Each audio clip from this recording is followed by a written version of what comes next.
మన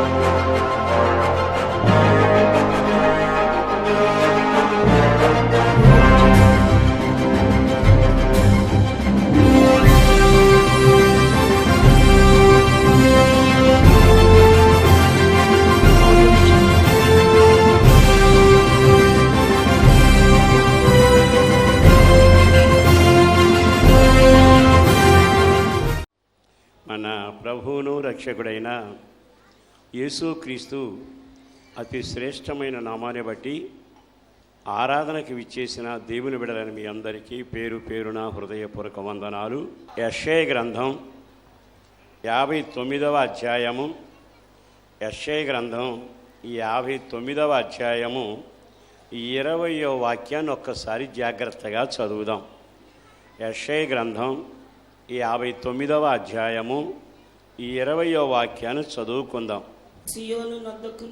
సియోను నొద్దకును యాకోబులో తిరుగుబాటు చేయుట మాని మళ్ళు కొనిన వారి యొద్దకును విమోచకుడు వచ్చును. ఈ శుభవేళ మీకు చక్కని మాట నేను చెప్పాలనుకుంటున్నా. మీ దగ్గరకు, మీ కుటుంబం దగ్గరకు విమోచకుడు వస్తున్నాడు. ఆమేన్, ఆమేన్. మీ యొద్దకు విమోచకుడు వస్తున్నాడు. ఈరోజు విమోచకుడు వస్తే ఏం జరుగుతుంది? ఈ విమోచకుడు అనే సందేశాన్ని మీకు అందించడానికి ప్రభువు ప్రేరేపిస్తుండగా దేవుని మెల్లనైన మాటలు ఆలకిద్దాం. ఆ వాక్యాన్ని నేను మరలా ఆ చివరి వాక్యాన్ని చదువుతాను, మీరు జాగ్రత్తగా వినండి. అదేమిటో తెలుసా? వారి యొద్దకు విమోచకుడు వచ్చును. అందరి నోటితో చెప్పండి, వారి యొద్దకు విమోచకుడు వచ్చును. ఇది ఈరోజు మనం వినబోతున్న సందేశం. ఇక్కడ రాయబడిన కొన్ని మాటల్లో జాగ్రత్తగా గమనిస్తే, సియోను వద్దకును యాకోబులో తిరుగుబాటు చేయటం మాని మళ్ళుకొని. విమోచకుడు నీ దగ్గరకు రావాలి అంటే, నిన్ను విమోచించగలిగిన దేవుడు నీ ఇంటికి రావాలి అనుకుంటే, నిన్ను విమోచించగలిగిన దేవుడు నీ కుటుంబానికి విచ్చేసి మీతో కూడా ఉండాలి అనుకుంటే, ఒకటి మానాలట, రెండు మళ్ళు కొనాలట. మానాల్సినవి మానవకుండా, మళ్ళు కొనవలసినవి తిరిగి రాకుండా అక్కడే ఉండి విమోచకుడు నా దగ్గరకు రావాలి అని ఆరాటపడితే దాని పేరు అవివేకం. కనుక విమోచకుడు నీటిలో నుంచి విమోచిస్తాడు, పాతాళంలో నుంచి విమోచిస్తాడు, రోగంలో నుంచి విమోచిస్తాడు, కన్నీడి చరిత్రలో నుంచి విమోచిస్తాడు, యుద్ధాలలో నుంచి విమోచిస్తాడు, గాఢాంధకారం నుంచి విమోచిస్తాడు. అనేక సంకటనలు మనకు ఎదురైన ప్రతి సంకటంలో నుంచి విమోచించగలిగిన వాడు. ఆయన పేరే విమోచకుడు. ఇందులో నేను విమోచిస్తాను, ఈ విషయంలో నేను విమోచించలేను అని మాత్రం చెప్పలేడు. కనుక ఈ రాత్రి, ఈ పగటి వేళ ఈ మాటలు వింటున్న తర్వాత ఆ విమోచకుడే నీ దగ్గరకు వస్తే, ఎన్ని రకాల సమస్యల్లో మీరు ఉన్నా, అనారోగ్య సమస్య అయినా, ఆర్థిక ఇబ్బందులైనా, తలదించుకునే సంఘటనలైనా, కుమిలిపోయే బ్రతుకైనా, ఆశ లేని బ్రతుకైనా, చీకటి గమ్మిన పరిస్థితులైనా మీరేమీ కంగారు పడక, ఆయన వస్తాడని ఎదురు చూస్తే ఆయన వస్తాడు, తప్పకుండా మిమ్మల్ని విమోచిస్తాడు. కనుక విమోచకుడు రానంత కాలం మన బాధ ఎంత అంత అని చెప్పలేము. బంధువులు వచ్చారు మీ ఇంటికి, ఏం జరిగిందో నేను చెప్పనక్కరడా. రాజకీయ నాయకులు వచ్చారు, ఏం జరుగుతుందో మీరు ఎరుగుదురు. స్నేహితులు వచ్చినా, ప్రాణమిత్రులు వచ్చినా, అయిన వాళ్ళు వచ్చినా, రకరకాల సమాజంలో వ్యక్తులు వస్తూ ఉంటారు, వెళుతూ ఉంటారు. ఎవరొస్తే ఏమైంది నేను చెప్పాలని కోరుకోవటంలో మీరు అందరూ ఎరుగుదురు. నేను చెప్పాలనుకున్న మాట ఏమిటంటే, విమోచకుడు కానీ నీ దగ్గరకు వస్తే ఆయన తప్పక సమస్త కార్యాలు చెయ్యగలిగిన వాడు. అందుకని ఈ శుభవేళ విమోచకుడు మీ యొద్దకు వచ్చునుగాక. ఈ శుభవేళ ఇక్కడ కొంచెం జాగ్రత్తగా వినాలి. ఆయన మీ యొద్దకు వస్తాడు మళ్ళుకుంటే, మానుకుంటే వస్తాడు. అంటే మానకపోయినా, నువ్వు మళ్ళుకోకపోయినా ఆయన మాత్రం రాలేడు. అసలు ఎక్కడున్నాం గనక మళ్ళుకోవాలి, ఏం చేస్తున్నాం గనక మానుకోవాలి. మానుకోవాల్సిందేమిటి, మళ్ళుకోవాల్సిందేమిటి? ఒకవేళ మానుకోకపోయినా మళ్ళుకోకపోయినా మన పరిస్థితి ఎలా ఉంటుంది? ఇది ఈరోజు దైవ సందేశ సారాంశాన్ని మనం జాగ్రత్తగా వినబోతుండగా ఒకసారి యెషయా గ్రంథం 59 2వ వాక్యానికి వచ్చి ఒకసారి జాగ్రత్తగా దేవుని మాటలు విందాం. మీ పాపములు ఆయన ముఖమును మీకు మరుగుపరిచేను. మీ పై వాక్యంలో కూడా మీ దోషములు మీకును దేవునికి అడ్డుగా వచ్చాను. అంటే ఇప్పుడు జరుగుతున్నది ఏమిటంటే ఆ పాపాలట దేవునికి మనకు అడ్డుగా వచ్చాయట. మీ దోషాలే దేవునికి మీకు అడ్డుగా వచ్చాయి. అడ్డుగా వచ్చాయి కనుక విమోచకుడు రాలేకపోతున్నాడు. విమోచకుడు అందరి దగ్గరికి వస్తాడు, అందరినీ విమోచిస్తాడు. ఆయన నీ దగ్గరకు రాకపోవడానికి కారణం తెలివి ఉంది, నీ దగ్గర వయసు ఉంది, భక్తి ఉంది. కానీ అసలు రహస్యం ఏమిటంటే ఆయనకి నీకు రాకపోకడం లేకుండా అడ్డంగా కొన్ని నిలిచాయి. ఒకదాని పేరేమో దోషం, రెండో దాని పేరేమో పాపం. పాపం దోషం, దోషం పాపం, ఈ రెండు ఎవరి గుండెల్లో ఉన్నా, ఏ సంఘంలో ఉన్నా, ఏ వ్యక్తిలో ఉన్నా విమోచకుని స్వరం వినబడవచ్చేమో కానీ విమోచకుడు నీ దాకా రాలేడు. కనుక ఈ శుభవేళ ఆయన నీ దగ్గరకు వచ్చి బలమైన ఘనమైన కార్యాలు చేయాలి అనుకుంటే నీవు మళ్ళుకోవాలి.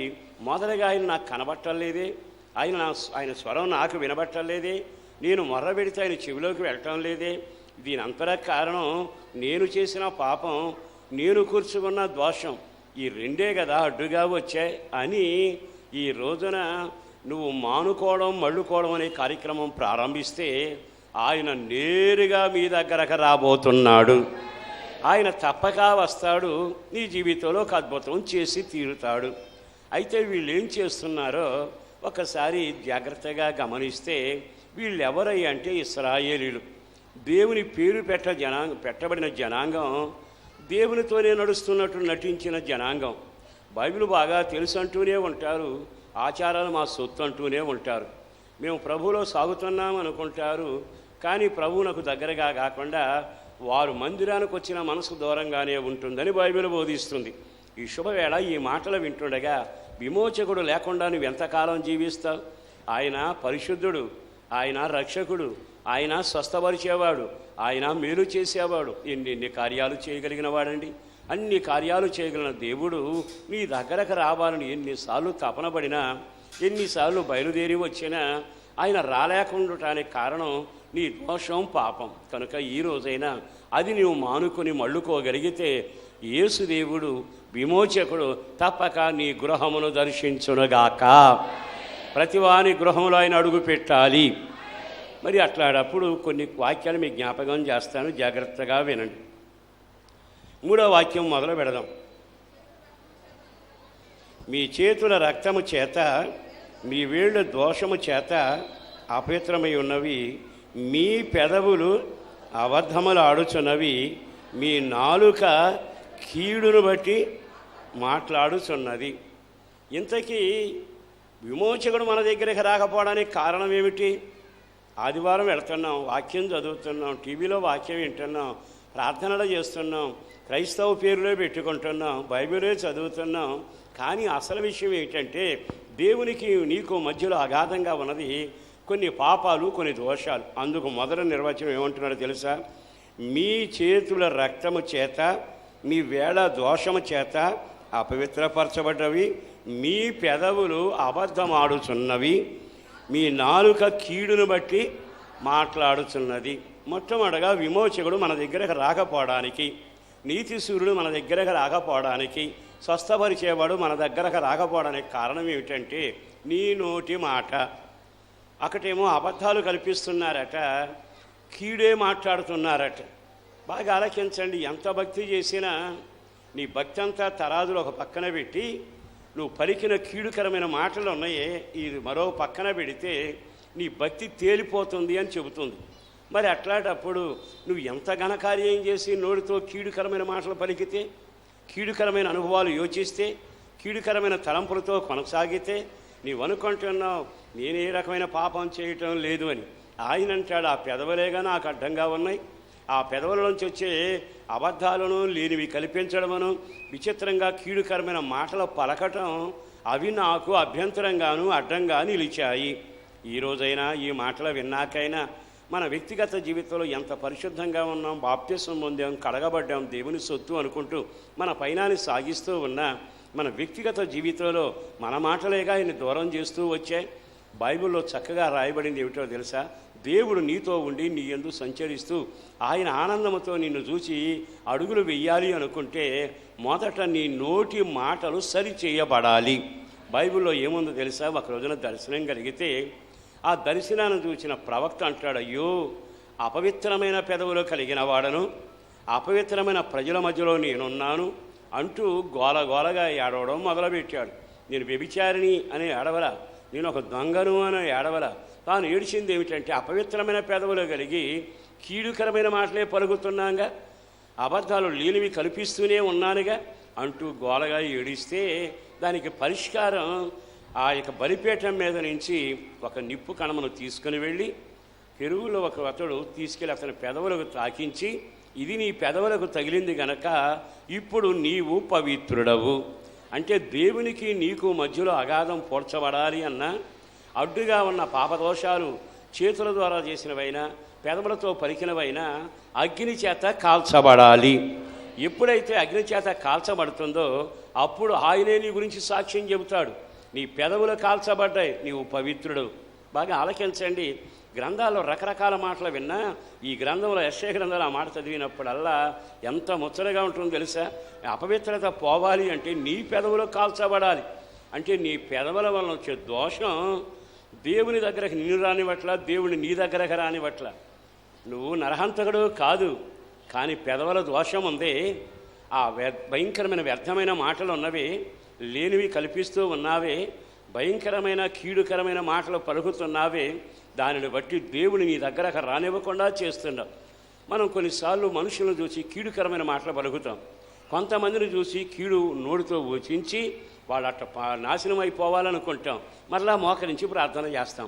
ప్రార్థనిస్తే దేవుడు అంటాడు, నన్ను రానివ్వకుండా ఇంత ప్రార్థన ఎందుకు చేస్తున్నావు? నీ నోటి మాటలే కదా, ఆ కీడు పదాలే కదా నన్ను నీ దగ్గరకు రానివ్వట్లా. దండం పెడి చెబుతున్నా, అనేకుల దగ్గరకు దేవుడు వచ్చి నిలవబడి ఆశీర్వదించాలని కోరుకున్న అనేకుల జీవితాల్లో వారి నోట్లోంచి వచ్చే పదాలు వాళ్ళ జీవితాన్ని నాశనకరంగా చేస్తున్నవి గనక మొదటగా ఆ కీడుకరమైన మాటలు మానాలి, వాటి నుంచి నీవు మళ్ళించబడాలి. దేవునికే మహిమ కలుగునగాక. మరొక మాట కూడా మీకు జ్ఞాపకం చేస్తాను, జాగ్రత్తగా గమనించండి. 7వ వాక్యాన్ని చదువుదాం. వారి కాళ్ళు పాపము చేయ పరిగెత్తుచున్నవి, నిరపరాధులను చంపుటకు అవి త్వరపడును, పాప హేతుకమైన తలంపులు, పాడు నాశనం వాళ్ళ త్రోవలో ఉన్నవి. బాగా వినండి. వాళ్ళు వెళ్ళే మార్గంలో వెలుగుంది, జీవం ఉంది, నేను వెళ్ళే మార్గంలో క్షేమం ఉంది అని రాయాలి. కానీ వాళ్ళ మార్గంలో పాడుందట, వాళ్ళ మార్గంలో నాశనం ఉందట. వాళ్ళట వాళ్ళ ఆలోచనలు పాపయేహుతమైన తలంపులే ఉంటాయట. అంటే ఇంట్లో కూర్చున్నా, బజార్లో వెళ్ళినా, ఇంకో చోటకి వెళ్ళినా అంతా పాపపు ఇష్టమైన తలంపులే. ఆ తలంపులు నిన్ను దేవుని నుంచి దూరం చేస్తున్నాయి. బాగా ఆలకించండి. ఈరోజు విమోచకుడు ఎన్నో సంవత్సరాలుగా నీ దగ్గరకు రావాలనుకున్నాడు, నీ ఇంట్లో అడుగు పెట్టాలనుకున్నాడు, నీకు క్షేమం కలుగ చేయాలనుకున్నాడు. ఇశ్రాయేలుల గురించిన ప్రవచనం మనం వింటూ ఉండగా ఈరోజు మన వ్యక్తిగతంగా ఆత్మ సంబంధమైన ఇశ్రాయేలు మన విమోచకుడు మన దగ్గరికి ఎందుకు రాలేకపోతున్నాడు? మన విమోచకుడు మనల్ని ఎందుకు దర్శించడంలా? మన విమోచకుడు మన మీద చెయ్యి ఎందుకు పెట్టడంలా? మన రోగాన్ని నుంచి ఎందుకు విడుదల చేయటంలా? కారణం ఏమిటంటే అడ్డుగా కొన్ని పాపాలు నిలిచాయి, దోషాలు అడ్డుగా నిలబడ్డాయి. దానిలో ఒకటి నీ నోటి మాటల వలన వచ్చే ఫలం ఆయన నీ దగ్గరకు రానివ్వకుండా కీడుకరమైన మాటలను, లేనివి కల్పించే అబద్ధపు మాటలను నీవు మాట్లాడుతున్నావు గనక విమోచకుడు నీ దగ్గర రాలేకపోతున్నాడు. 2వ మాట ఏమి రాశాడు తెలుసా? పాదాలు పరిగెత్తుతున్నాయట. పాదం పరిగెత్తే దానికంటే కూడా వాళ్ళ తలంపులు ఇంకా వేగంగా వెళుతున్నాయట. ఆ తలంపులు దేవుని గురించిన తలంపులు, ప్రార్థనల గురించిన తలంపులు, దైవ సన్నిధిలో చేతులెత్తి ఆరాధన చేసే తలంపులు, అయ్యో ఇంకొక 2 రోజులైనా ఉపవాసం ఉండి ప్రార్థన చేసుకోవాలి అనే తలంపులు కాక ఆ తలంపులన్నీ పాప సంబంధమైన తలంపులై ఉంటున్నాయట. ఈ రోజున నీ తలంపులేగా విమోచకుడు నీ దగ్గరకు రానివ్వకుండా చేసింది. మనిషి మంచికైనా చెడుకైనా వెళ్ళాలి అంటే అతని మనసులో ఆలోచనలు మొదలవుతాయి. ఆలోచనలు పెరిగి పెరిగి ఆ నడకను మొదలు పెడుతూనే ఉంటాయి. కనుక మన ఆత్మీయ జీవితంలో ఆలోచనలు అదుపు చేయకుండా పాపభూయిష్టమైన ఆలోచనలతో కలిగి నువ్వు పయనం చేసినంత కాలం దేవుడు నీ దగ్గరకు వద్దామని అనుకున్నా నీ తలంపులట ఆయన రానివ్వడం లేదట.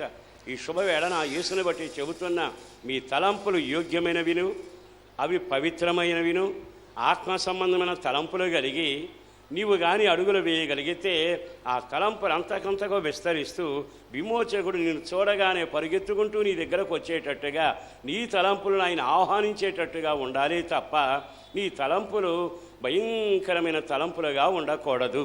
అందుకని మన తలంపుల గురించి ఆలోచిద్దాం. ఎలాంటి తలంపులు తలస్తూనే ఉన్నాం? యేసుతో ఉన్నాము, యేసునే ముద్దు పెట్టి అమ్ముకుందాము, అదో తలంపు.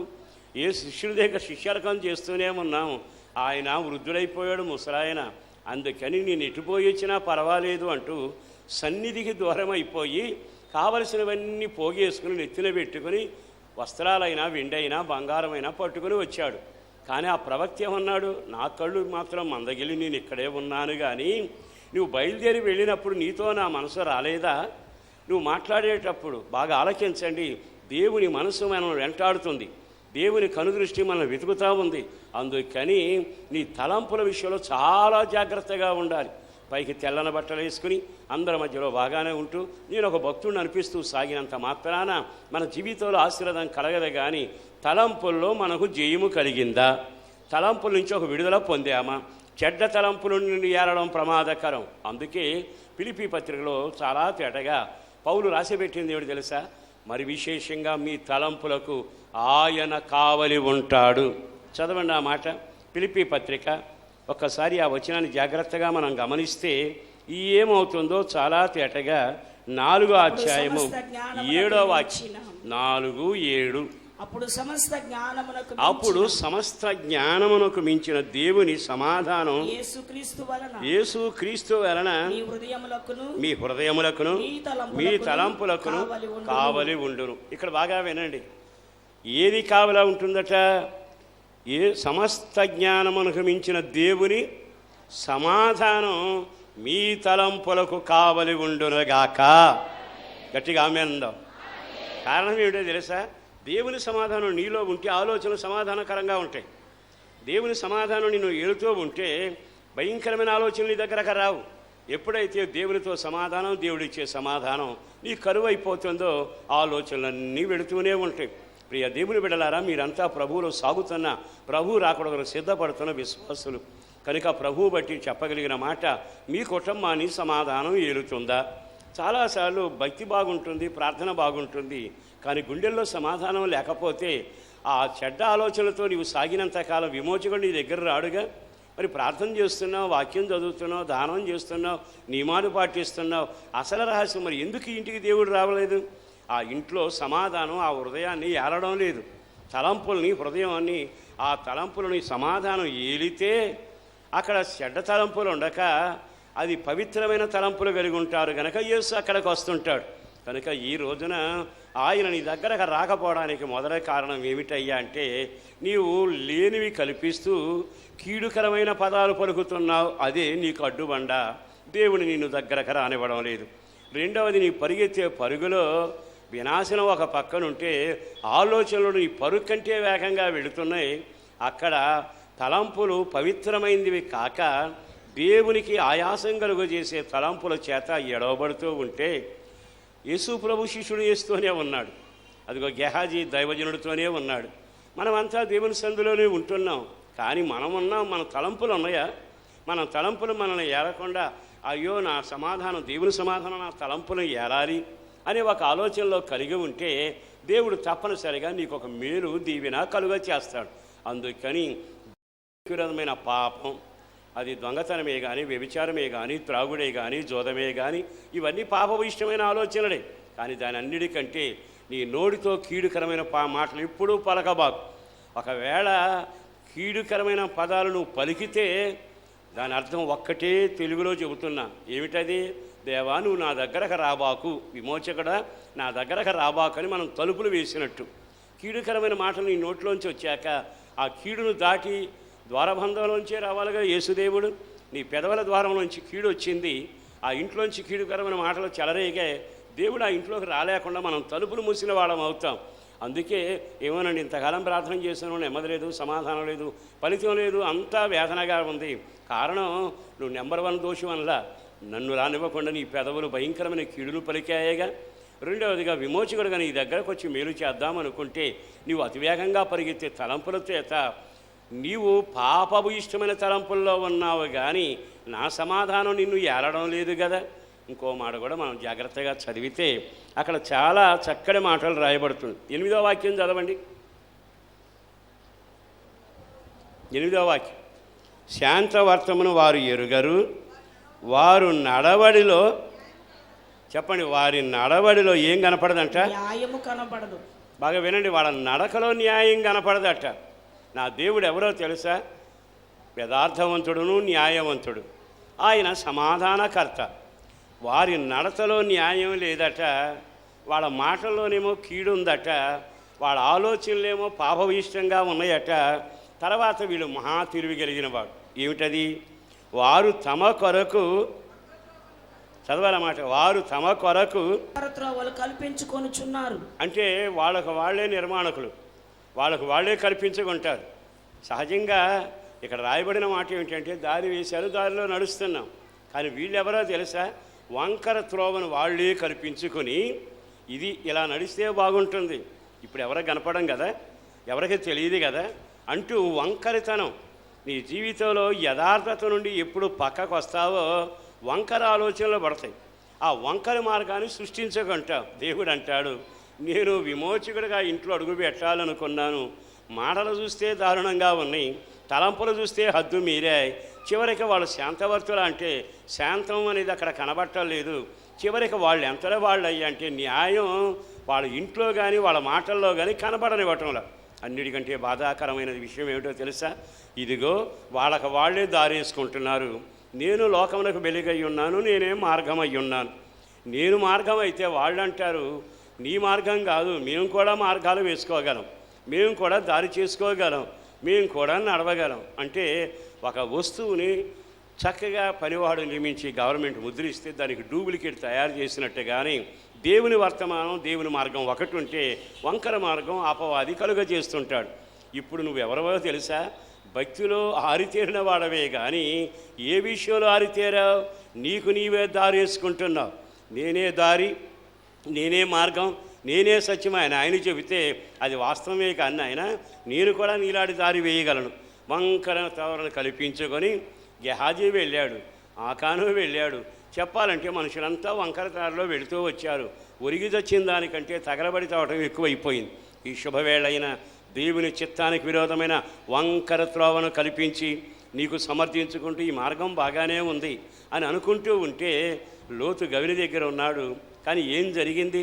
తన మార్గం బాగానే ఉంది. రథం వెనక కుష్ఠరోగి వెనక పరిగెత్తాడు, కానీ తన మార్గం బాగానే ఉంది. వాళ్ళ జీవితంలో ఇంకా కొంచెం ముందుకు వెళితే అక్కడికి వెళ్ళి దొంగ ముద్దు నోట్లు తెచ్చుకుంటాను, నాణ్యాలు వస్తాయి. ఎవరికి తెలుస్తుంది? నీ వంకర మార్గం నిన్ను ఉరిదీస్తుందన్న సంగతి ఎన్నడూ మర్చిపోకూడదు.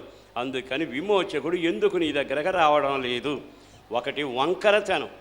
నీ ప్రార్థనలో కానీ, నీ సాక్ష్యంలో కానీ, నీ నడతలో కానీ, నీ ఆలోచనలో కానీ వంకరతనం అంతకాలం దైవ మార్గాన్ని వీడావు అనే విషయాన్ని గమనించాలి. కనుక ఒకటి మాటల్లో దోషం వచ్చింది, రెండవది తలంపులేమో అడ్డుపడ్డాయి, అన్నిటికంటే విశేషంగా న్యాయమేమో కనబడలేదు. ఇంకా కొంచెం ముందుకు వెళితే వాళ్ళకి వాళ్ళే మార్గాన్ని తయారు చేసుకుని వాడు ఏర్పాటు చేసుకునే మార్గంలో పరిగెత్తడానికి ఇష్టపడుతున్నారు. నేనే మార్గం, నా ద్వారా తండ్రి దగ్గరికి రావాలి, రానివాడెవడైనా ఉంటే దొంగయు దోచుకునేవాడని బైబిల్ చెప్పింది. మరొక మాట చెప్పనా? మరి ఇంత చేశారనుకోండి, ఇంత చేస్తే విమోచకుడు రాలేదు కదా. విమోచకుడు రాకపోతే ఎలా ఉంటుంది? అక్కడ ఒక మాట మీకు జ్ఞాపకం చేయాలి. ఇప్పుడు చదవండి, 9వ వాక్యం మొదలు పెడదాం. కావున న్యాయము మాకు దూరముగా ఉన్నది. చూసారా వీళ్ళు ఎంత గొప్ప మాటలు మాట్లాడుతున్నారు? ఆలోచనలోనూ దెబ్బతిన్నారు, శాపకరమైన కీడుకరమైన మాటలు పలుకుతూనే ఉన్నారు, వంకర త్రోవలు కల్పించుకుంటూనే ఉన్నారు, దేవునికి న్యాయం కనబడకుండా వాళ్ళకు దోచినట్టు నడిచారు. ఇప్పుడు మళ్ళీ ప్రసంగం మొదలుపెట్టారు. ఏమని?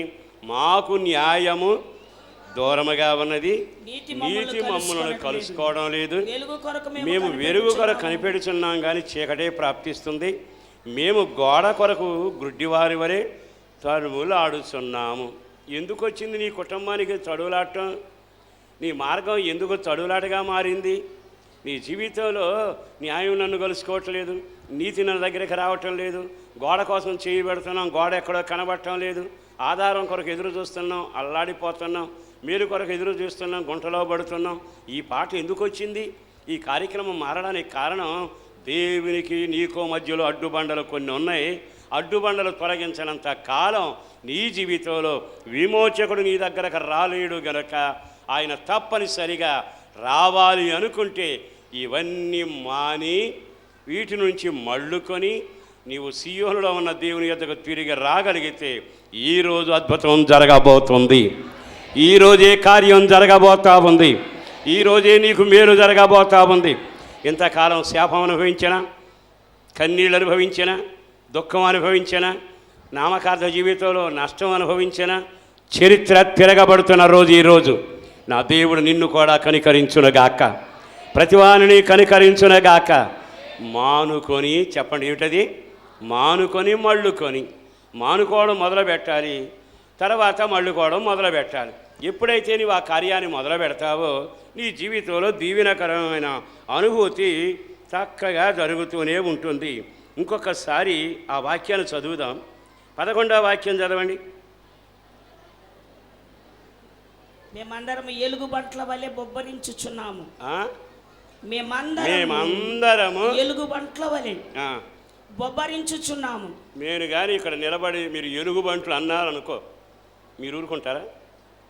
మాట్లాడరే? అన్నీ ఎలుగుబంట్లు వచ్చినాయి అన్నాను అనుకోండి, ఊరుకుంటారా? ఎందుకు ఊరుకుంటారు? కానీ దేవుడు ఏమంటున్నాడు తెలుసా? ఇట్టి పనులు చేసేవాళ్ళు ఈ ఎలుగుబంటితో సమానమని రాశాడు. ఎలుగుబంటులాగా బొబ్బరిస్తున్నారట. అంటే అర్థం ఏమిటి? అరుపులేవి లేకుండా వాళ్ళ అరుపులు ఉన్నాయి, కానీ అరుపులు స్తుతి సంబంధమైన అరుపుల. ఆ భక్తులిద్దరూ దేవుని సందులో బహుగా గర్జించారట. ఆ గర్జించే సింహాలలాగా ఉన్నారా? ఈ ఎలుగుబంటిలాగా బొబ్బరించే వాళ్ళలాగా ఉన్నారా? సంఘంలో 2 గుంపులు ఉంటారు. ఒకళ్ళేమో యోధా గోత్రపు సింహపు సంతానం ఉంటారు, మరొక పక్కేమో ఎలుగుబంటుల్లాగా జీవిస్తూ వాళ్ళు బొబ్బరిస్తూనే ఉంటారు. ఎంత అరుపులు అరుస్తున్నారు! అందుకే పాలెములో అరుపులు విని మోషే కొండ మీద నుంచి దిగి వచ్చాడట. వస్తే ఈ ఏ అరుపులో నాకు అర్థం కావట్లేదంటాడు. ఇది పండుగ అరుపుల, సంతోషానికి సంబంధించిందా, దుఃఖానికి సంబంధించిన ఏ అరుపులువి, ఏ నాదం, ఏ ధ్వని? బాగా ఆలకించండి. మనం గుళ్ళో ఉన్నాం కనుక ఏదో ఒక అరుపు అరుస్తున్నాం అనుకుంటే ఒకవేళ నువ్వు మోసపోవచ్చేమో. కానీ దేవుడు సమస్తాన్ని చూడగలిగిన వాడు. వీళ్ళట మేము అనే మాట. ఎవరు వీళ్ళు? కీడు మాట్లాడిన వాళ్ళు, ఆలోచనలు దారి తప్పిన వాళ్ళు, న్యాయం మార్గంలో లేకుండా ఉన్నవాళ్ళు, అన్నిటికంటే విశేషంగా వంకర త్రోవలు కల్పించుకొని వాళ్ళు కూడా వంకర త్రోవలోనే ఉంటారు, దేవుని రూపంలోనే ఉంటారు, దేవుని వాక్యమే పట్టుకుంటారు, దేవునిలాగానే నడుస్తానికి మొదలు పెడుతుంటారు, దేవుని బిడ్డలాగానే కనబడుతుంటారు. ఆత్మదేవుడు పరిశీలన చేసి అయ్యో వంకర గుంపు ఇక్కడ ఉందగా, న్యాయం కనబడకుండా సమాధి చేసిన వాళ్ళు ఇక్కడ ఉన్నారుగా, వీళ్ళంతా ఎలుగుబంటులాగా బొబ్బరిల్లుతున్నారు, కేకలు వేస్తున్నారు, అరుస్తున్నారు. బాగా ఆలకించండి. వీళ్ళట ఇంకొక మాట కూడా చెప్పారు వాళ్ళ గురించే. గువ్వల వలె దుఃఖారావం చేయించున్నాము. బైబిల్లో ఇంకొక మాట కనపడుతుందండి. 10లో 11 పై భాగం. బాగా బ్రతుకుతున్న వారి వలె ఉండి, బాగుగా బ్రతుకుచున్న వారిలో నుండి. బాగుగా బ్రతుకుతున్నాం. కారు ఉంది, బండి ఉంది, పెళ్లి కార్యక్రమాలు ఉన్నాయి, ఇంటికి రంగులు ఉన్నాయి. అబ్బబ్బా ఏ కార్యక్రమం చూసినా బాగానే బతుకుతున్నాం. మనల్ని చూసిన వాళ్ళంతా నెంబర్ 1 భలే బతుకుతున్నారు అని వాళ్ళంటే బాగుగా బతుకుతున్న వారిలాగా ఉండి చచ్చిన వారి వలె ఉన్నాము. అర్థమైందా? మేము ఇప్పుడు చచ్చిన వారి వలె ఉన్నాం. బాగా ఆలకించండి. మానుకో నేను వస్తానంటున్నాడు ఆయన. మళ్ళుకో నేను వస్తానంటున్నాడు ఆయన. మానుకోకుండా మళ్ళుకోకుండా బతికినట్టు పేరుంది కానీ చచ్చిన అనుభవం నీకుంది. అంటే అర్థం ఏమిటి? ప్రాణగ్రంథంలో చెప్పిన మాటేగా, బ్రతికున్నావని పేరు మాత్రం ఉంది కానీ నీవు చచ్చిన వాడవి. బాగా బ్రతుకుతున్నట్టుగా ఉన్నవాళ్ళమే కానీ మేము చచ్చిన వాళ్ళ ఇంట్లో ఏడుపు తప్ప, వేదన తప్ప, మురుగులు తప్ప, భయంకరమైన కంపు తప్ప ఏమి ఉండదుగా. మరి సంఘంలో నువ్వు పుట్టి పెరిగి వర్ధులుతున్నా, నీ కుటుంబంలో నీవు ఒక వ్యక్తిలాగా జీవిస్తున్నా, నువ్వు చచ్చిన వ్యక్తిలాగా ఉన్నావా, బతికిన వ్యక్తిలాగా ఉన్నావా?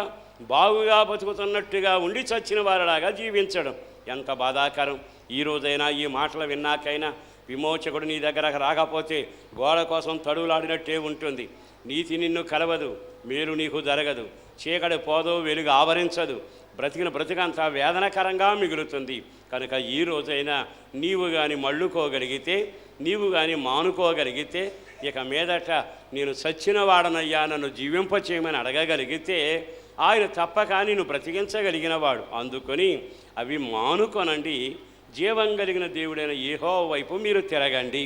ఎప్పుడైతే తిరుగుతారో ఆయన రానే వస్తాడు. అందరూ చేతులెత్తి ఆమేన్ చెప్పండి. ఆమేన్, ఆమేన్. ఒకవేళ విమోచకుడే వచ్చాడనుకోండి, విమోచకుడే అడుగు పెట్టాడనుకోండి, మీ ఇంట్లో ఏం జరుగుతుంది? రోమాపత్రిక 11వ అధ్యాయము చాలా తేటగా రాయబడిన వాక్యాన్ని ఒక్కసారి జాగ్రత్తగా మనం చదువుదాం. రోమాపత్రికలో చాలా తేటగా రాశాడండి ఆ వాక్యాన్ని. మీరు అనేకసార్లు విన్నా, మరొకసారి చదివితే మంచిదని నేను అనుకుంటున్నాను. ఆ విమోచకుడు మన దగ్గరికి వస్తాడట. వచ్చిన తరువాత చాలా తేటగా, విమోచకుడు సియోనులో నుండి వచ్చి, చూడండి ఆ వచనం చెప్పండి ఒక్కసారి. 26 చదవండి.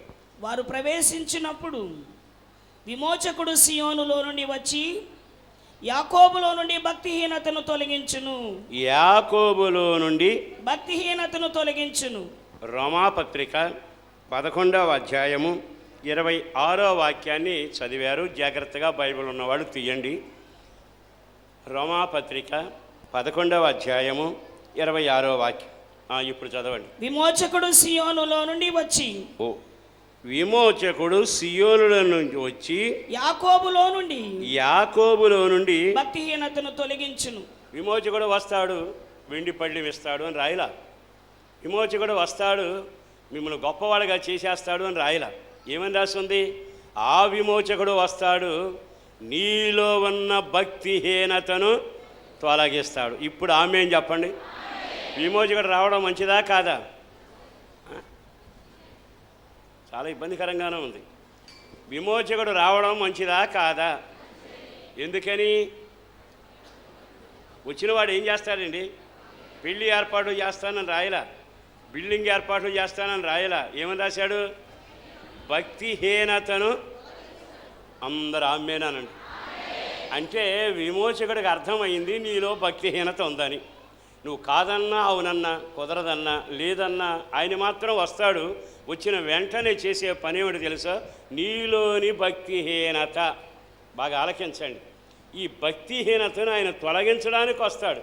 అంటే నేను, మీరు, మనం అంతా ముచ్చటగా ఉన్నాం, యేసు రక్త విమోచన పాటలు పాడుతూ గానాలతో ఊరేగుతున్నాం.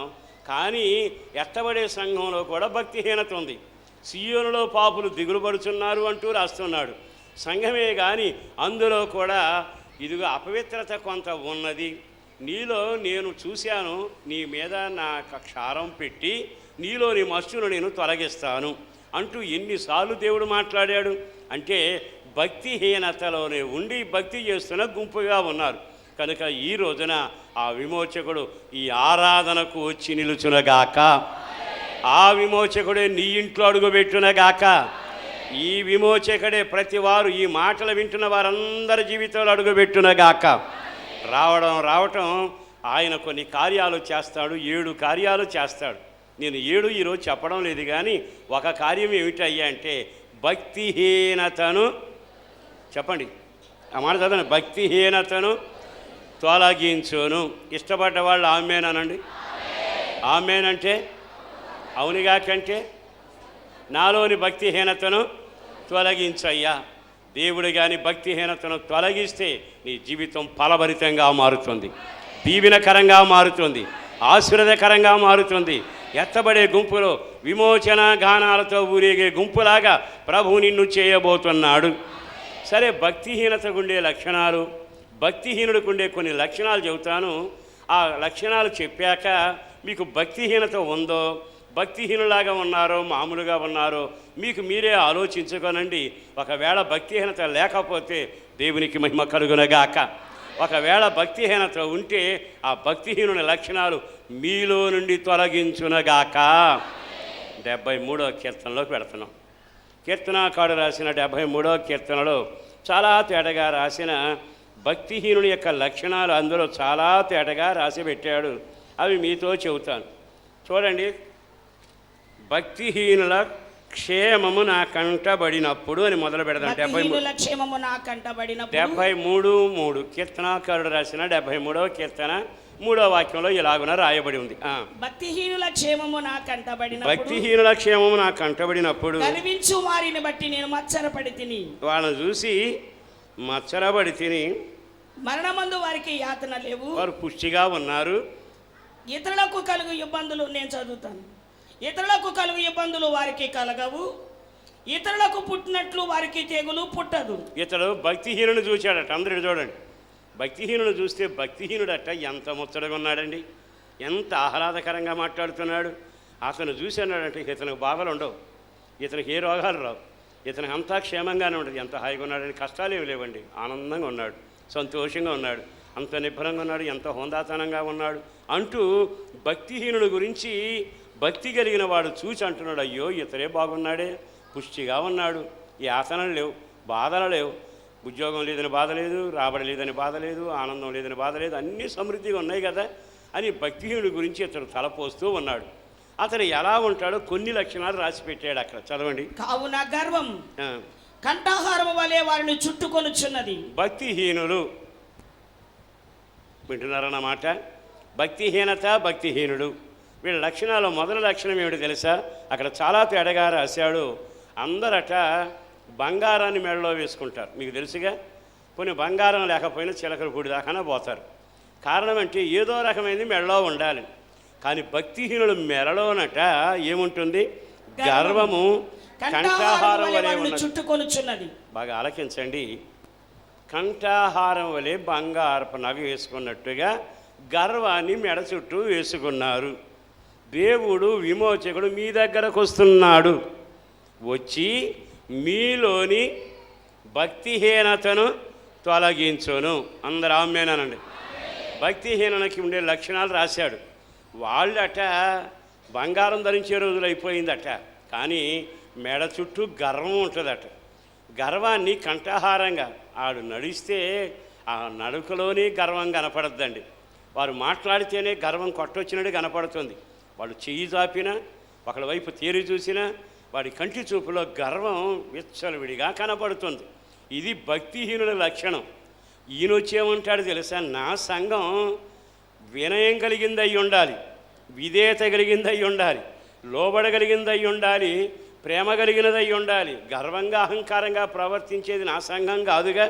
అందుకని వారి దగ్గరికి వస్తాను, వారిలోని భక్తిహీనతను నేను తొలగిస్తాను. ఇప్పుడు ఆమేన్ అనుకోండి. ఆమేన్ అంటే ఏ రకంగా కూడా ఒక సేవకుడిగా చెబుతున్నా, పెద్దవాడిగా చెబుతున్నా, గర్వం పొరపాటున నీ జీవితంలో ఎక్కడా చోటు చేసుకుని కొండునట్టు గర్వము నీ నుండి తొలగించబడునుగాక. గర్వపడటానికి మన దగ్గర ఏముంది గనక? మనం పట్టుకొచ్చామా వయసుని, పట్టుకొచ్చామా అందాన్ని, పట్టుకెడతామా మొటగట్టుకుని? ఏమీ కాదుగా. ఎందుకు గర్వపడాలి? సిరి పెరగవచ్చు కానీ గర్వం రాక్కరలేదు, సిరి తరిగిపోవచ్చు, గర్వం దగ్గర రాక్కరలేదు. నీ జీవితంలో యేసుదేవుని రూపంలో ఆ మృదుత్వం, ఆ యొక్క నెమ్మది, ఆ సంతోషం, ఆ లోబడటం, ఆప్యాయత జీవితంలో ఎంత ముచ్చటగా ఉంటుంది. కనుక భక్తిహీనుడికి అట్ట గర్వం ఉంటుందట. వాళ్ళు వేసుకునే వస్త్రం పేరేమిటి తెలుసా? బలత్కారము. మనం ఉన్న బట్టలను ఏదో బట్ట వేసుకుంటాం, కానీ వాళ్ళు వేసుకునేది మామూలు బట్టలు కాదట, బలత్కారం. అంటే దాని అర్థం ఏమిటి తెలుసా? ప్రతి దానిలో వాళ్ళ మాటే సాగాలి. బలత్కారం, అన్నిట్లో బలత్కారం. ఈ స్థలాన్ని ఆక్రమిస్తా, ఎవరొస్తారు రమ్మను, ఇక్కడ నేను ఇల్లు కడతా, ఎవడొస్తాడు రమ్మను, నేను ఈ విధమైన కార్యక్రమం చేస్తా, ఎవడొస్తాడు అంటే అంతా బలత్కారమే. నోటి మాటలు వస్త్రం బలత్కారపు వస్త్రం వేసుకుని నడిచినట్టుగా మనకు కనబడుతుంది. ఈ బలత్కారం సంఘంలో ఉండకూడదు, సమాజంలో ఉండకూడదు, భక్తిగల నీ జీవితంలో ఉండకూడదు. ఒకవేళ ఎవడైనా వచ్చి నీ అంగీ తీసుకుంటే వానికి ఇచ్చేయి. ఎవడైనా వచ్చి 1 కిలోమీటర్ రమ్మంటే 2 కిలోమీటర్లు వెళ్ళు. వాడు తీసుకుపోతానంటే అభ్యంతరం చెప్పబాకు. అంటే అర్థం ఏమిటి? బైబిల్ లేఖనం ప్రకారం బలత్కారపు మాటలు నీ నోట్లో రాకూడదు, బలత్కారంగా ప్రవర్తించకూడదు. నీ మాట చూస్తే వినయం ఊరేగుతుండాలి, ఎదురు వానికి ఒక ఆదరణ కలగాలి. నిన్ను చూసుకున్నాక ఎంతటి భయంకరమైన వ్యక్తి అయినా మార్పు చెందగలగాలి. ఇదిగో ఈ బలత్కారం ఇక్కడ ఉంది కనుక ఆ భక్తిహీనతను, ఆ భక్తిహీనుని నేను ఇక్కడ నుంచి తొలగిస్తాను. దేవునికి మహిమ కలుగునగాక. మరొక మాట చదవండి, చక్కగా రాయబడింది. క్రొవ్వు చేత వారి కన్నులు మెరకలై ఉన్నవి. సౌండ్ లెవెల్ చేయను. క్రొవ్వు చేత వారి కన్నులు మెరకలై ఉన్నవి. అర్థమైందా? మెరకబోసుకోలేదు వస్తున్నాం స్థలంలో, కానీ వీళ్ళేమిటో తెలుసా, కంటి చుట్టూ మెరకేనట.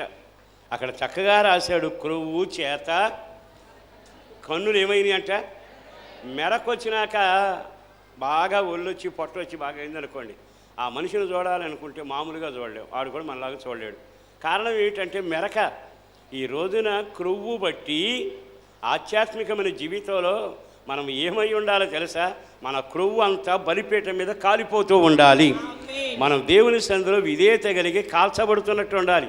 పోయిన వారం వాక్యం విన్నారుగా, మీరులో బైబుల్ మేతన వేసిన మీరంతా దేవుని కొరకు భక్తి కలిగిన ఆయనకిష్టమైన వ్యక్తులాగా మారి క్రొవ్వు పెట్టిన గొర్రెలాగా దేవుని కొరకు బ్రతకాలి అనే మాట విన్నాం. మరి ఈ రోజున క్రొవ్వు చేత కన్నులు మెరక్కొస్తే ఎంత బాధాకరమండి. అంటే తనామనా తెలియట్లా, చిన్న పెద్ద తెలియట్లా, వాళ్ళ కుటుంబంలో తండ్రి ఎవరో తెలియట్లా, ఒక్కొక్క ఇంట్లో ఒక్కొక్క పిల్లలు మాట్లాడుతూ ఉంటే ఆ మాటలు ఎంత బాధాకరం. భార్య అయినా భర్త అయినా ఇరుగునున్న గురువు అయినా పొరుగునున్న వ్యక్తులనైనా మనం మాట్లాడే విధంలో మన కొవ్వు చుట్టూ మెరకై మన కన్నులను ఎవరో ఏమిటో అసలు గుర్తించలేని భయంకరమైన పరిస్థితులకు వెళితే కాలు జారి కుప్పగొలతావనే విషయాన్ని అన్నడూ మర్చిపోకూడదు. మరొక మాట కూడా రాశాడు అక్కడ, చదవండి ఆ మాట. వారి హృదయాలోచనలు బయటకు కానవచ్చుచున్నవి. తర్వాత ఎగతాళి చేయొచ్చు. చాలండి, ఎగతాళి చేయొచ్చు. అందరి మాట వినండి. ఎప్పుడైనా సరే మీరు ఎగతాళి చేయండి, ఎవరినైనా, అన్ననైనా తమ్ముడైనా అయిన వాళ్ళైనా ఎవరినైనా ఎగతాళి చేయండి, నేను వద్దంటల్లా. కానీ నీ పేరు ఏమిటంటే భక్తిహీనుడు. ఎగతాళి చేయడానికి దేవుడు మనం సృష్టించాలా? ఒకళ్ళ గురించి ఎగతాళి ఎందుకు చేస్తున్నా? వాళ్ళ ప్రార్థన చూసి నువ్వు ఎందుకు ఎగతాళి చేయాలి? వాళ్ళ కుటుంబ పరిస్థితులు చూసి నువ్వు ఎందుకు ఎగతాళి చేయాలి? వాడు మాట్లాడే మాటలను చూసి ఎందుకు ఎగతాళి చేయాలి? ఎగతాళి భక్తిహీనత గుర్తు. ఈ రోజున దేవుడు చెప్పిన వాక్యం మీరు విన్నారుగా, పరిహాసకులు కూర్చుండే చోట్లో నీవు కూర్చోవద్దు. పరిహాసం ప్రమాదకరం, గేలి చేయటం ప్రమాదకరం. గేలి చేసి బోడివాడా అని సేవకుని గేలి చేసిన వాళ్ళకి ఇరుగుబంటులు ఎదురయ్యాయిగా. జీవితంలో దండం వేడి చెబుతున్నా, అన్ననైనా తండ్రినైనా తల్లినైనా గురువునైనా పక్కన వాళ్ళైనా దేవుని సందేశానైనా ఏ కార్యక్రమానైనా ఎగతాళి చేయడం మన హక్కు కాదు. ఎగతాళి చేయాల్సిన అనుభవంలో మనం లేము. వినయ మనసు కలిగిన వారమై అయితే ఒకవేళ ఎవరైనా తప్పు మాట్లాడితే సరిచేసేందుకే మనం సరిపోవాలి, కానీ ఎగతాళిగా మాట్లాడుకుంటే కాలం కలుస్తుంది. మీకు తెలుసా, జనం డబ్బున్న వాళ్ళ దగ్గర ఎక్కువ ఉంటారు, ఎగతాళిలు చేసే వాళ్ళ దగ్గర ఉంటారు. మీరు కావాలని చూడండి, ఆడి దగ్గర ఉంటే భలే మాట్లాడతాడు వాడు. ఆడి మాట్లాడిన జనం అంతా చేరుకుంటూనే ఉంటారు. అప్పుడు అనుకుంటాను, ఓహో భక్తిహీనుడి సెంటర్ ఇది కాబోలని. బైబిల్ చెప్పనే చెబుతుంది, భక్తిహీనుడైన నీవు భక్తిహీనుడిగా మారి ఎగతాళి చేసే పని చేయబాకు. ఒకవేళ ఇంతకాలం జరిగిన నీ భక్తిహీనతలో నుండి నీవు భయంకరమైన స్థితిలో ఉండగా దేవుడు విమోచకుడుగా వస్తున్నాడు. రావడమే కాకుండా తప్పగా తొలగించునగాక. ఈ రోజు నుంచి సంఘంలో ఎగతాళి తొలగించబడినగాక, గర్వం తొలగించబడినగాక, విచ్చలవిడిగా బలత్కారం తొలగించబడినగాక.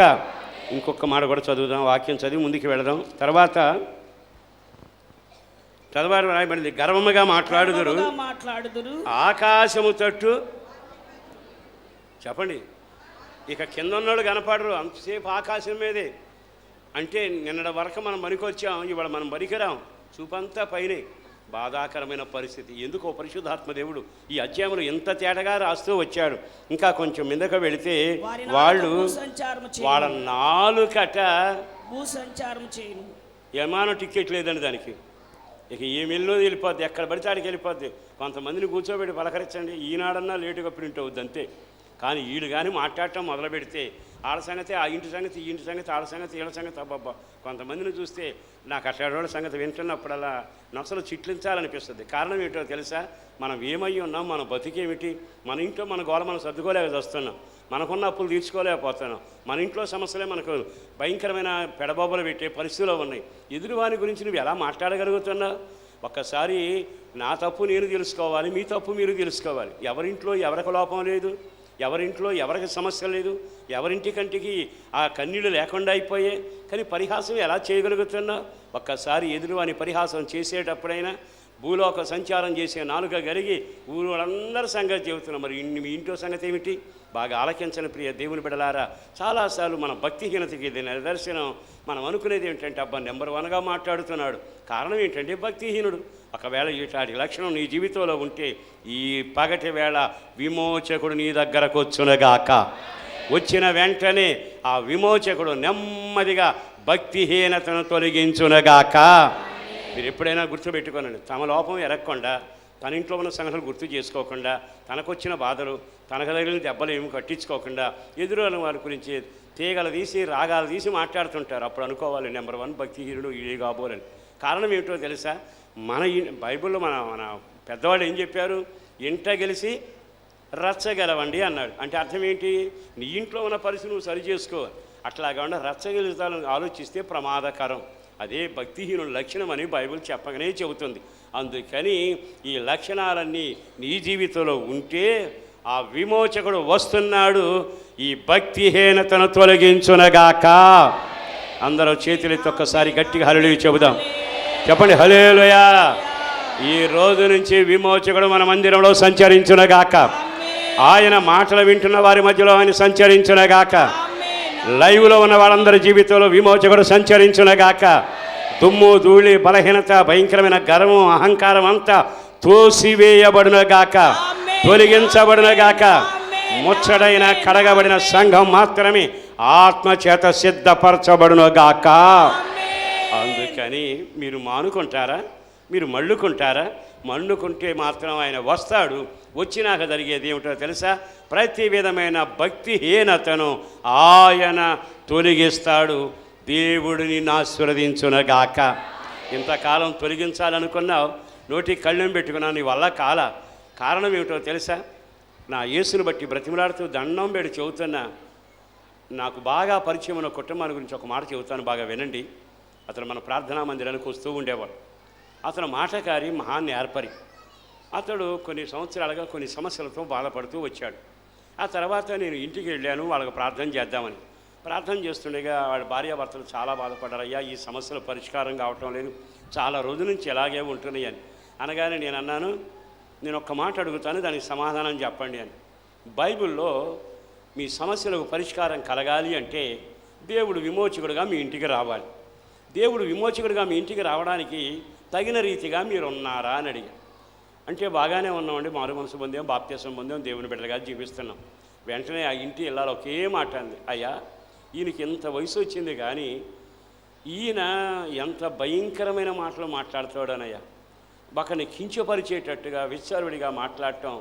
మీరు 73వ కీర్తనలో చాలాసార్లు మాటలు చెప్పినప్పుడల్లా ఇంటికి వచ్చి నేను అంటాను, భక్తిహీన మాటలు మనకు పనికిరావు, భక్తిహీనులాగా మనం ఒకళ్ళు గేలి చేయకూడదు, భక్తిహీన లక్షణాలు ఉన్న వాళ్ళలాగా భూసంచారం నాది అని నాలుగు కొద్ది ఇష్టం వచ్చినవి మాట్లాడకూడదు అని చెప్పినా వినటం లేదయ్యా. అప్పుడు నేను అన్నాను, మీరు ఎన్నో సంవత్సరాలకు బాధపడుతున్నారు, నేను ఈరోజు ప్రార్థన చేస్తే పరిష్కారం అయిపోయి గొళ్ళెను తీసినట్టుగా అయిపోద్ది అనుకోబాకండి. మీరిద్దరూ ఈ రాత్రికి ప్రార్థన మొదలు పెట్టండి. దేవుని సందులో 73వ కీర్తనలో ఉన్న లక్షణాల్లో ఏ భక్తిహీన లక్షణం మీలో ఉన్నా వాటిని ఒప్పుకుని ప్రార్థన చేసుకోనండి. మీకు జీవితంలో మీరు ప్రార్థన ముగించేటప్పటికి అడ్డుబండ తొలగిపోతుంది, విమోచకుడు మీ ఇంటికి వస్తాడు అని చెప్పి ప్రార్థన చేసి వచ్చా. ఆ తర్వాత భార్యాభర్తలు ఇద్దరం మోకరిసి అతడు తన లక్షణాలన్నీ తెలుసు, అందులో ఉన్న లిస్ట్ అంతా చదివాడు. అయ్యో నా నాలుక భూసంచారం చేసి ఎవరెవరి గురించో భయంకరంగా మాట్లాడుతూ వచ్చానండి, నా సమస్యలను సరి చేసుకోలేకపోయానని ప్రభు దగ్గర కన్నీటితో భార్యాభర్తలు ఇద్దరు ప్రార్థన చేసుకున్నారండి. 3 సంవత్సరాల పాటు ఆ ఇంట్లో జరగన కార్యాలని ప్రభు ఆ రోజే ఆ ఇంటికి వచ్చి కార్యాన్ని సఫలం చేయటం మొదలుపెట్టాడు. వాళ్ళు ఇప్పటికీ మన సంఘంలో ఉన్నారు. వాళ్ళని తలసినప్పుడల్లా వాళ్ళు అదే అంటారు, అయ్యా ఆ రోజు ఆ మాట విమోచకుడు మీ యొద్దకు వస్తాడని చెప్పిన మాటే మరలా తిరిగి నన్ను నిలబెట్టగలిగింది. ఈ రోజున మీ ఇంట్లో సమస్యలు ఎందుకు మిగిలాయి? ఎందుకు పరిష్కారం కావటంలా? ఎందుకు నెమ్మది కలగటంలా? ఎందుకు సంతోషం కలగటంలా? మన కుటుంబ పరిస్థితి అయినా, బిడ్డల పరిస్థితి అయినా, ఆర్థిక పరిస్థితి అయినా, ఆరోగ్య పరిస్థితి అయినా దీని అంతటా కారణం విమోచకుడు ఇంటికి రావటం లేదా? ఆయన వస్తే భక్తిహీనం తొలగిపోతుందిగా.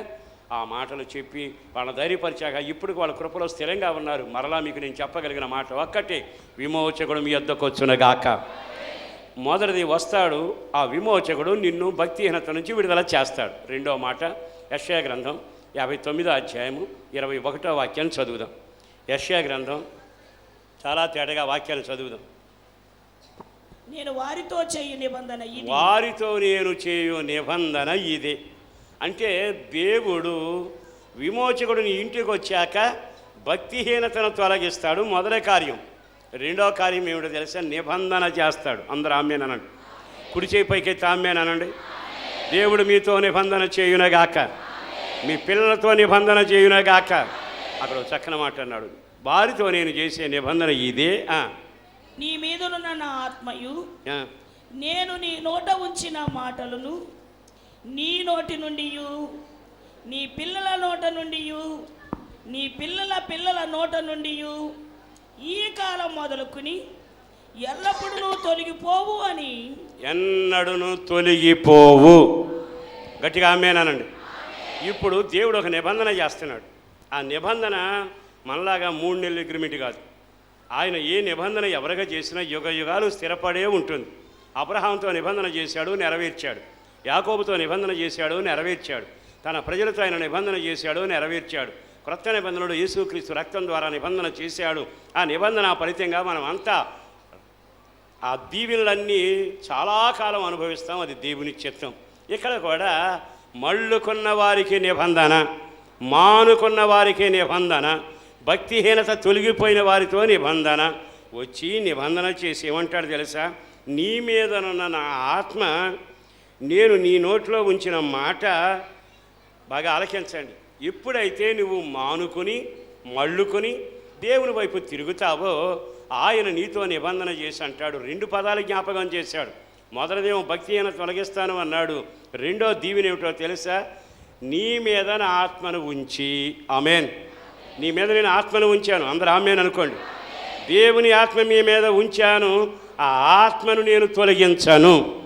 నీ పిల్లతరాన నేను తొలగించాను. నీ నోట్లో నా మాట ఉంచాను. అందరూ ఆమేన్ చెప్పండి. అక్కడ చక్కని మాట, నేను నీ నోట ఉంచిన మాటలను నీ మీద నా ఆత్మయు ఉంచాను కదా. అంటే మళ్ళుకున్న వారికి, మానవలసిన మానుకున్న వారికి, దేవుని పాదాల మీద పడి ఏడ్చిన వారికి ఆయన చేసే ఒక ఆశీర్వాదకరమైన వాగ్దానం ఏమిటో తెలుసా? నీ మీద నా ఆత్మను ఉంచాను. కంగారు పడబాకు. బైబిల్ ఏముంది తెలుసా? ఆత్మ లేనివాడు నావాడు. అంటే మనం దేవుని వారమని ఒక ఆనవాలు మనకిస్తాడు. ఆయన ఆత్మ ఉంటే ఏమవుతుందో తెలుసా? మనకు ఆయన తోడై ఉంటాడు గనక మనం ఎలాగో ప్రార్థన చేయాలో నేర్పిస్తాడు. ఆయన ఆత్మ మనకు ఉంచుతాడు గనక సర్వసత్యంలోనికి నడిపిస్తాడు. ఆత్మ మన మీద ఉంచాడు గనక నీవు ఎలాగో ప్రార్థన చేయాలో తెలియకపోయినా మూలుగుతూనే ఉంటాడు. ఆత్మ నీలో ఉంటాడు గనక అపవాది నిన్ను గెలవకుండా ఆయన నిన్ను నడిపిస్తూ ఉంటాడు. నా ఆత్మ నీ మీద ఉంచాను. విమోచన వైపు తిరిగి విమోచకుడు వస్తున్నాడని ఆయన వైపు మళ్ళుకొని మీ అపవిత్రతను వదులుకొని కడుక్కున్న సహోదరులారా, మీ మీదన నా దేవుని ఆత్మ ఉండురగాక. మీరు దేవుని బిడ్డలుగా ముద్రించబడుదురుగాక. దేవుని ఆత్మ చేత మీరు ముద్రించబడ్డారని ఎఫెసీ పత్రిక 1:18 రాయబడింది. కనుక మనం దేవుని బిడ్డలమని ఆత్మ ద్వారా ముద్రించబడతాము. ఇక దేవుని పిల్లలమైనాకట మన నోట్లో ఆయన మాట ఉంచుతాడట. అందరూ ఆమేన్ చెప్పండి. గట్టిగా చెప్పాలి ఆమేన్.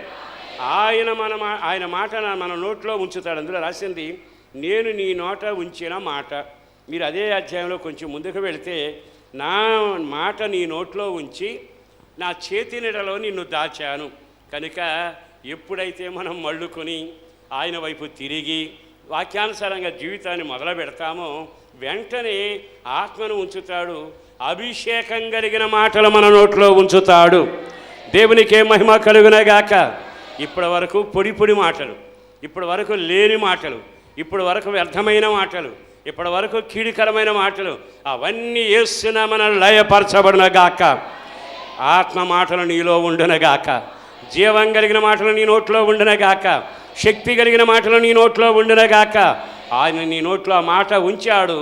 ఇప్పుడు నువ్వు పలకాల్సింది ఏమిటో తెలుసా? కలుగునగాక అనే శక్తి నీకు అనుగ్రహించాడు. కనుక ఇప్పుడు శక్తి కలిగిన మాటలు విడుదల చేయుదుమగాక. జీవం కలిగిన మాటలే విడుదల చేయదుమగాక. నువ్వు పలకగానే దేవుడు ఆ కార్యాన్ని నెరవేర్చబోతా ఉన్నాడు. దేవుడు వెండి ఇవ్వలా, బంగారం ఇవ్వలా, పొల స్థలం ఇవ్వలా. ఆయన మాట, ఆయన అధికారం నీ నోట్లో పెట్టబడింది. ఆయన ఆత్మ నీ మీదకి దిగొచ్చింది, నిన్ను ముద్రించాడు. ఇప్పుడు ఆత్మానుసారమైన వ్యక్తివి నీవు. జీవం కలిగిన మాటలు పలకగలిగిన వ్యక్తివి. గతంలో నీ మాటలు వేరు, ఇప్పుడు నీ మాటలు వేరు. ఇప్పుడు ఏ మాట నువ్వు పలికినా జీవంతో ఉంటుంది, శక్తితో ఉంటుంది, అధికారంతో ఉంటుంది. అందుకని మన ఇంట్లో ఏదైనా సమస్య కొరకు ప్రార్థన చేసి ఆమేన్ అంటే ఈ జీవం కలిగిన మాటలు విడుదల చేసిన మనం ప్రార్థనకు జవాబు పొందబోతున్నాము. దేవుని బలమైన కార్యాలు జరగబోతున్నాయి. నీకే కాదట, నీ పిల్లలకు కూడా దీవెనిస్తాడట. నీ పిల్లలకే కాదట, పిల్లల పిల్లలకే దీవెనిస్తాడట. నేను నీకు ఇచ్చిన ఆత్మ, నేను నీకు ఇచ్చిన మాట నీ నోట్లో పెట్టానే, అవి నీ నుండి నేను తొలగించను. చేతులు తామేన్ అనుకోండి, అందరూ గట్టిగా చెప్పండి ఆమేన్. నీ పిల్ల తరాన్ని కూడా నేను మాట నిలబెట్టుకుంటాను. నువ్వు భక్తిలో నడిస్తే ఆ మాట నీ నుంచి తొలగించాను, ఆత్మ నీ నుండి తొలగించాను. ఎంత ఆశీర్వాదం అండి. డబ్బు కొంతకాలమే ఉంటుంది, వెండి కొంతకాలమే తరుగుతుంది, కానీ ఆయన మాట నిరంతరం ఉంటుందిగా. నిన్ను బట్టి జీవం కలిగిన మాటలు ఈ రోజు నుంచి సంఘంలో విడుదలవ్వాలి, కుటుంబాల్లో విడుదల కావాలి, ఆరాధనలో విడుదల కావాలి, ప్రార్థనలో విడుదల కావాలి. నువ్వు మాట్లాడే మాట, నీ జీవం కలిగిన మాట నిన్ను బట్టి నీ పిల్లలకు వస్తుంది, పిల్లల బట్టి పిల్లలకు వస్తుంది. నేను ఆ మాట తీసివేయను, నేను తొలగించాను. ఎంత చక్కని మాట అండి. ఈ రోజైనా ఇంతటి వాగ్దానం చేస్తున్న దేవుని వైపు మనం తిరగకుండా ఎంతకాలం ఉంటావు? విమోచకుడు నీ దగ్గరకు రాబోతున్నాడు. విమోచకుడు నీ దగ్గరకు రాబోతున్నాడు. పాపం నుంచి విమోచించిన వాడు ఆయనే, నరకం నుంచి విమోచించేవాడు ఆయనే, పాతాళం నుంచి విమోచించేవాడు ఆయనే, ప్రతి శాపం నుంచి విమోచించేవాడు ఆయనే, ఆర్థిక ఇబ్బందుల నుంచి విమోచించేవాడు ఆయనే, శత్రు మోక నుంచి విమోచించేవాడు ఆయనే. ఆ విమోచకుడు నీ యొద్ద ఉండునుగాక, ఆ విమోచకుడు నీతో ఉండునుగాక. మరి ఈ రోజైనా ఈ మాటలు విన్నాకైనా ఆ విమోచకుడు నాతో ఉండాలి, నా పిల్లలతో ఉండాలి, ఆయన మాటలు నా నోట్లో ఉండాలి, ఆయన ఆత్మ నా తల మీదే నా మీదే ఉండాలి. నిశ్చయంగా నాలోని భక్తిహీనత అంతా తొలగించే విమోచకుడు నా ఇంట్లో ఉండి నన్ను నడిపించాలని కోరుకునేవాళ్ళు ఎవ్వరు ఉన్నా మోకాళ్ళ మీద కొద్దాం, ఒక్క క్షణం మోకరిద్దాం, దేవుని వైపు తిరుగుదాం. ఒక్క క్షణం అందరూ చేతులెత్తి ప్రార్థన చేసుకునే విలువైన సమయం. అందరూ ప్రార్థన చేసుకుని విమోచకుడు లేకపోతే గోడను తడివినట్టే ఉంటుంది.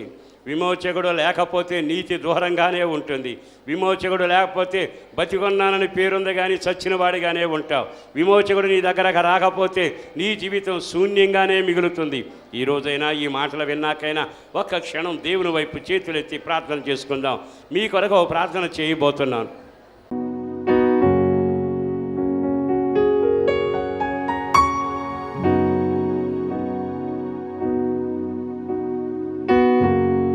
పరిశుద్ధుడను ప్రేమామయుడైన ప్రభు వందనాలయ. అపారమైన నీ ప్రేమ కొరకు ధన్యవాదాలు. చేసిన మేలు కొరకు వందనాలు, చేయబోతున్న కార్యాల కొరకు వందనాలు. ఇక మీదట అగ్ని వంటి అభిషేకపు మాటలతో మేము బయలుదేరాలి. జీవం కలిగిన మాటలు మా నోట్లోంచి విడుదలవ్వాలి. మేము పలికింది అక్షరాల నెరవేర్చబడాలి. అడుగుపెట్టిన చోట అద్భుతాలు జరగాలయ్యా. నీ ఆత్మ మాలో ఉండాలి, నీ అభిషేకం కలిగిన వ్యక్తులుగా ఉండాలి. భక్తిహీనత తొలగిపోవాలి ప్రభువా. ఎంతమంది చేతులెత్తి తీర్మానంతో ప్రార్థన చేసుకుంటున్నారో వారందరి జీవితంలో దీవెన, నెమ్మది, క్షేమం, అభివృద్ధి, ఆశీర్వాదం కలుగచేయండి. అడిగిన దానికన్నా, ఊహించిన దానికన్నా గొప్ప కార్యాలు మీరు చేయబోతున్నందుకు వందనాలు. ఈ మాటలు విని జీవితాన్ని మార్చుకుంటూ ఇక మీదట నా జీవితంలో ఒక దీవెనకరంగా ఉండాలని ఎవ్వరు అడుగులు వేసి తీర్మానం చేసినా వారి జీవితంలో ఇప్పటి వరకు తడువులాడుతూ అయిపోయింది. వాళ్ళంతా చచ్చి ఉండి కూడా బ్రతికిన వారిలాగా నటించడం జరిగిపోయింది. అదంతా తొలగిపోయి సజీవ సైన్యముగా నిలబడగలగాలి. జీవం కలిగిన మాటలు విడుదల చేసేవాడుగా ఉండాలి. ఆత్మ వారితో ఉండాలి.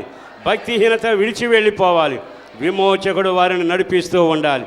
అట్టి బలమైన కార్యం తీర్మానం చేసిన వారికి, ఈ ఆరాధనలో పాల్గొందిన వారు, లైవ్లో ఈ కార్యక్రమాన్ని చూస్తూ ప్రార్థనలో ఏకీవించిన వారందరికీ తప్పక కార్యం జరిగించి మీరు మహిమ పొందండి.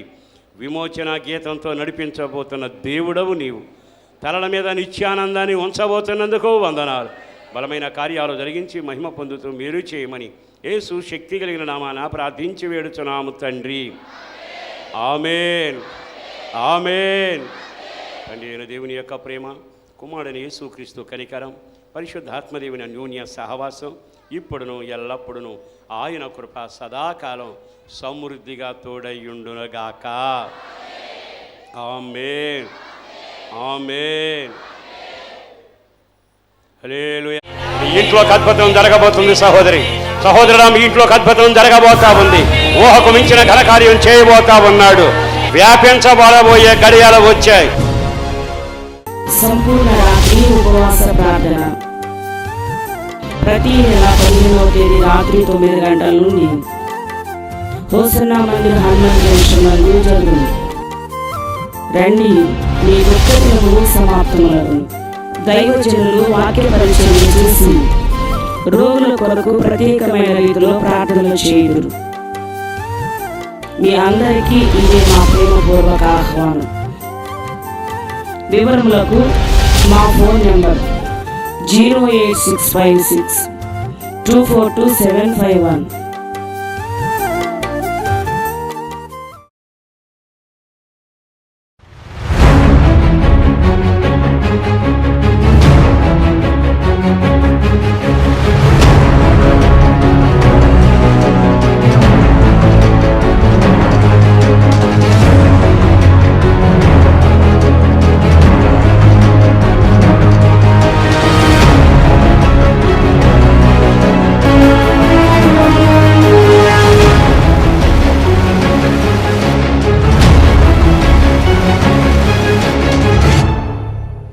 మీ ప్రార్థన అవసరతల కొరకు మమ్ములను సంప్రదించవలసిన మా చిరునామా పాస్టర్ ఎం దేవదాసు గారు, హోసన్నా మందిర్, న్యూస్వీట్ రోడ్డు, హనుమాన్ జంక్షన్, కృష్ణా జిల్లా, ఆంధ్రప్రదేశ్. మా ఫోన్ నెంబర్లు 08656242751. మరొక నెంబర్ 9440772772.